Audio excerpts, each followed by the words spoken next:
स्वागत है दोस्तों आपका आज की वीडियो में। और आज हम रिव्यू करेंगे हाउसफुल 5 को। जी हाँ, बहुत देर से आए हैं लेकिन फिर भी चलिए देखते हैं क्या इस मूवी में कुछ अच्छी बात है। और 5वां इंस्टॉलमेंट है। ट्रेलर से तो लग रहा था कि पहली वाली बात नहीं होगी, लेकिन क्या ये देखने लायक भी है। आइए देखते हैं। तो मैं कहूँगा अच्छा हुआ मैंने OTT पर आने का इसका वेट किया। और सच कहूँ तो ये मूवी बहुत ही फॉरगेटेबल है। इस मूवी में काफ़ी ऐसे सीन हैं, आपको लगता है आपने हाउसफुल 1 या 2 या 3 में इसे ऑलरेडी देखा है। कोई इसमें न्यू चीज़ नहीं है। एक या दो चीज़ों को छोड़कर आपको कुछ भी ऐसे स्पेशली याद नहीं रहेगा, मेरे हिसाब से तो नहीं रहेगा। और हाउसफुल 3 और 4 को बहुत लोगों ने बुरा भला कहा, लेकिन उसमें काफ़ी मेमोरेबल सीन्स हैं। और इस मूवी से कंपेयर करें तो एक्चुअली वो अच्छी मूवीज़ हैं। और बात करते हैं परफॉर्मेंसेस की। अक्षय कुमार, जैकी श्रॉफ, संजय दत्त, नाना पाटेकर और जॉनी लीवर साहब, ये 4-5 लोग हैं, गिनती के लोग हैं।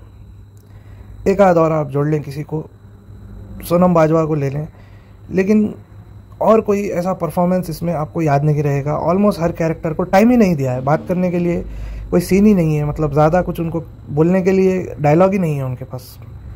और बहुत सारे एक्टर्स को वेस्ट किया है। सबसे ज़्यादा जो वेस्ट हुए हैं इसमें चंकी पांडे जी वेस्ट हुए हैं। चंकी पांडे जी जिस तरह से हर मूवी में, हर हाउसफुल मूवी में एक जान डालते हैं, इस बार उनको उस तरह का कोई सीन ही नहीं दिया गया। मतलब बहुत ही बकवास। एक सीन है जहाँ पर वो जॉनी लीवर से झगड़ रहे हैं, बट उसमें भी मोस्ट ऑफ दी जो हैवी वेट लिफ्टिंग है उस सीन की और जो डायलॉग बाजी है वो जॉनी लीवर साहब कर रहे हैं। तो चंकी पांडे साहब को उस तरह का कुछ दिया नहीं गया है इस बार, वो देखकर मुझे अच्छा नहीं लगा। और Shreyas Talpade has been absolutely wasted in this movie.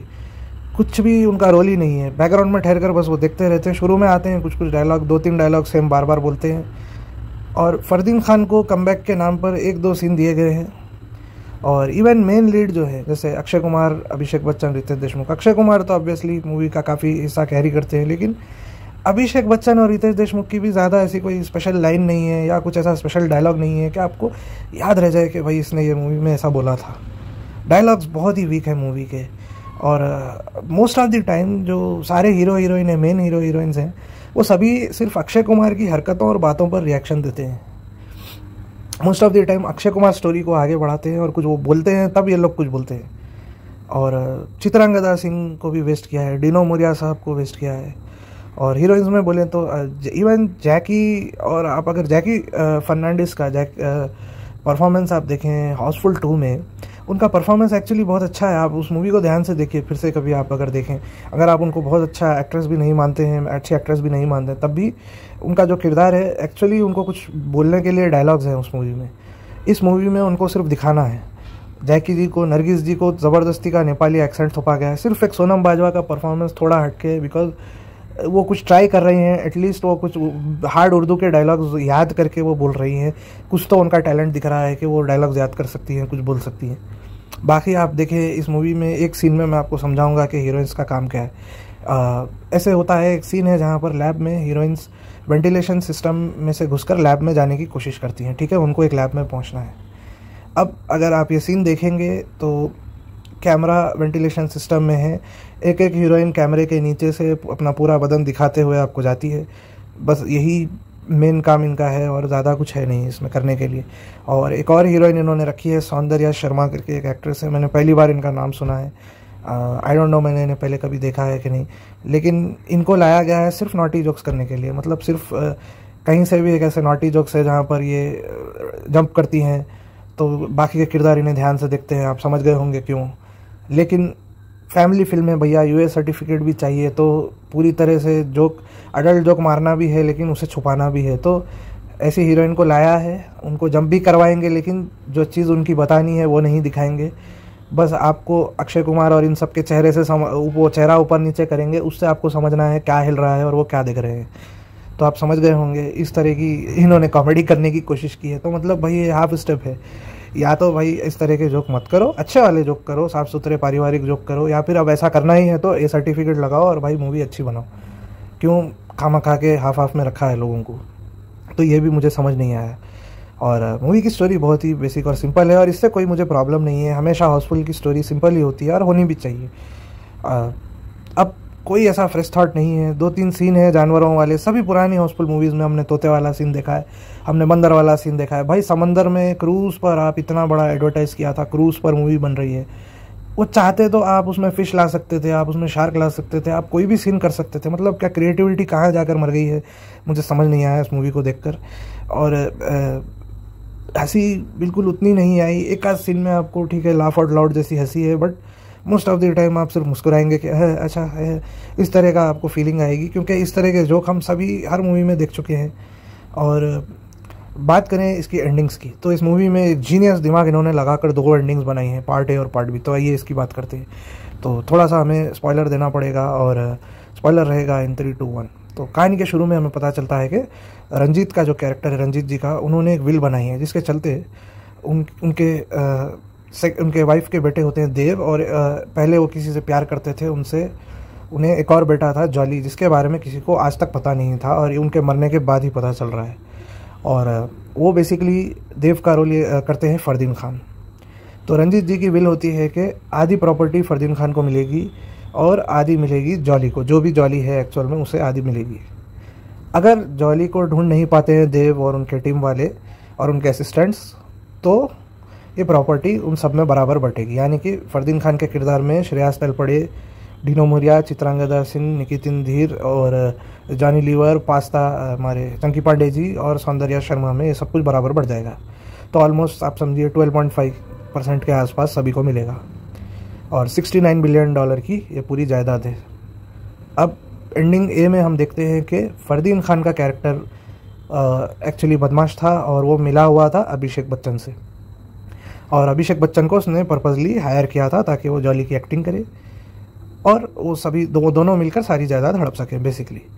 और एंडिंग बी में हमें बताया गया है कि चित्रांगदा सिंह एक्चुअली विलन है, और उनका ये प्लान था कि हाफ ऑफ द प्रॉपर्टी तो फरदीन खान को जाएगी, लेकिन बाकी का जो हाफ है वो अभिषेक बच्चन को लाएंगी, उसे जॉली की तरफ पेश करेंगी, और बाकी half of the property Chitrangada Singh और अभिषेक बच्चन को मिल जाएगी बेसिकली, क्योंकि वो उनकी गर्लफ्रेंड है।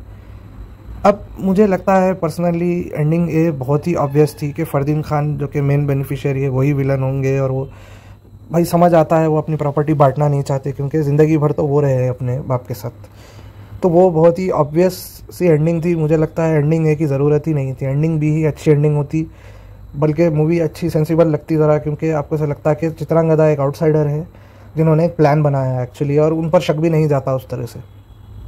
अब ठीक है, अब इन मूवीज़ में हम ज़्यादा लॉजिक एक्सपेक्ट नहीं करते हैं, चलता है, लेकिन कॉमेडी में भी कुछ पंच मिसिंग है, और कई जगहों पर संजय दत्त और इवन जैकी श्रॉफ का परफॉर्मेंस अच्छा है, लेकिन कुछ कुछ डायलॉग्स आपको बहुत ही फोर्स लगते हैं, और इवन नाना पाटेकर साहब की कुछ डिलीवरी आपको लगता है मतलब उनकी गलती नहीं है, मतलब डायलॉग ऐसे लिखा गया है, लगता है जैसे ज़बरदस्ती वो कुछ बोल रहे हैं, वो बोलना नहीं चाहते हैं, बट आप समझ गए होंगे मैं क्या कह रहा हूँ।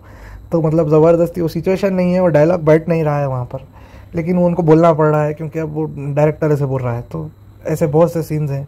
और अगर आप मैं आपको एक मिसाल दूंगा, हाउसफुल 1 और 2 आप याद करें तो उसमें काफ़ी प्रॉपर सीन है, और हर सीन में एक बिल्डअप होता है और इसका मज़ा होता है। अब हाउसफुल 1 का हम एक एग्जांपल लेंगे, ठीक है। बोमन ईरानी साहब के कैरेक्टर का एक सीन है, ठीक है। उसमें हाउसफुल 1 में याद कीजिए उनको उनके ग्रैंडसन से मिलवाते हैं अक्षय कुमार एंड पार्टी, और वो ग्रैंडसन काला होता है, अगर आपको याद होगा, अफ्रीकन होता है, और वो उन्हें समझाने के लिए अलग अलग रीज़न देने लगते हैं कि क्यों ये बच्चा काला क्यों है और यहाँ पर हो क्या रहा है करके। और बैक ऑफ द माइंड आप हंसते तो है, उनके अजीब से रीज़न सुनकर आपको बहुत हंसी आती है, साथ ही साथ आपके बैक ऑफ द माइंड आपके चल रहा होता है कि कहीं बोमन ईरानी साहब इनका झूठ ना पकड़ ले। समझ रहे हैं आप? तो ये जो टेंशन होती है, और ये एक सीन प्रॉपर जो होता है कि 1-2-3 मिनट का ये सीन है, मतलब 2-3 मिनट के लिए वो सभी मेहनत कर रहे हैं उनको कुछ समझाएं करके। अब हाउसफुल 5 में इस तरह का कोई सीन आपको नहीं मिलेगा। बहुत हर सीन ऑलमोस्ट एक एक मिनट के सीन है, सिर्फ आप एक मिनट में अटेंशन चेंज हो जाती है, कहीं की बात कहीं चली जाती है। ऐसा 5 मिनट का होल्ड करने वाला सीन कहीं भी नहीं है। देखिए, जब सीन में कुछ ठहराव होगा तब तो एक्टिंग दिखेगी, तब तो कुछ कॉमेडी आएगी। वो होने ही नहीं देते हैं, वो ठहरने ही नहीं देते हैं मूवी को कहीं भी। और एक सीन मैं आपको अब हाउसफुल 5 का सुनाऊंगा। एक सीन है जहाँ पर रंजीत जी की बॉडी है, उसको तीनों मेन कैरेक्टर कारपेट में लपेट कर लेकर जा रहे हैं, और सौंदर्या जी का जो कैरेक्टर है वो बीच में आता है, कहीं लॉबी में उनको मिलता है, और वो उनसे कहती है आप लोग क्या ले जा रहे हैं, तभी वो उस कारपेट को ड्रॉप कर देते हैं। ठीक है, वो कहती हैं ए एक्सक्यूज़ मी, आप लोगों का फेस दिखाइए, मुझे आप दूर से दिखाई दिए हैं, कारपेट के पीछे क्या है, आप लोग लेकर क्या जा रहे हैं, वो दोबारा से पूछती है। अब सिचुएशन बनने के लिए, और अब ऐसे सिचुएशन बनाई जा सकती थी, वो उन्हें कुछ एक्सप्लेनेशन दे सकते थे, कुछ हो सकता था, बट होता क्या है यहाँ पर, सौंदर्या जी का स्कर्ट लिफ्ट में फंस जाता है और फिर वो लिफ्ट के साथ वो ऊपर उड़ जाती है। अब इसे बताया भी इस तरह से गया है कि सिर्फ उनका फेस दिखाया गया है, और हमारे जो मेन कैरेक्टर्स है वो धीरे से कारपेट नीचे कर कर देखते हैं कि वो ऊपर उड़ गई हैं और वो वहाँ से निकल लेते हैं। अब आप समझ गए होंगे किस तरह का जोक है, इस कार्टून की लिफ्ट में फंसती है तो उनका क्या होता है, तो वहीं पर कट कर दिया है और जोक की जो पूरी सिचुएशन है उसको बनने नहीं दिया है। तो इसी तरह से बहुत ही आधे आधे जोक है इस मूवी में, मतलब आपको लगता है अब ये जोक की तरफ कहीं जा रहा है, बट सीन चेंज हो जाता है। तो ऐसा कोई ख़ास यादगार सीन इसमें नहीं है।